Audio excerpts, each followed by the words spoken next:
the relationship between me and my skin, especially my armpit, is very bad because when I fell pregnant, especially with my firstborn, I my hormones, they made my armpit to be very very dark.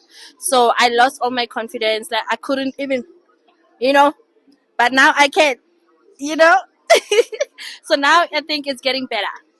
When I had no child, my armpits were very cutesy, you know. I didn't have like those dark spots, like the hyperpigmentation. So with baby number one, I started experiencing that, and then with baby number two, it got worse. I think the older you get, the more complex your relationship with your skin gets because you grow older, there's more cellulite, there's more stretch marks. So I think growing older is definitely testing my self-love capacity and how much I'm able to love myself. And I think it forces me to be more in touch with being in love with myself.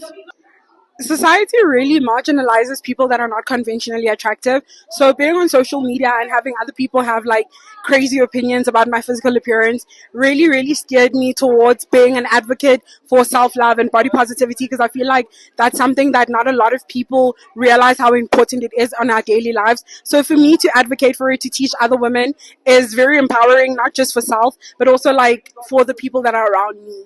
When you feel good, you look good. And I say that also just in the sense of whenever I look my best, that is when I feel my best. So that's why I'm always trying to be in the gym, child. I'm not the most the most gymmy person. I don't go every day, but I try because things like that build my confidence, right? Just like making sure that I'm looking after my skin, making sure I'm glowing, child, looking after my melanin. How I look does matter to me because I'm always trying to present myself the best. And that was something that my mother taught me. It has nothing necessarily to do even with being in the public eye, as much as that is also a part of it. But a big thing about it is my mother always said, we step out with our best foot forward. When I was a kid, I got stretch marks very quickly, and it was because of my weight fluctuating.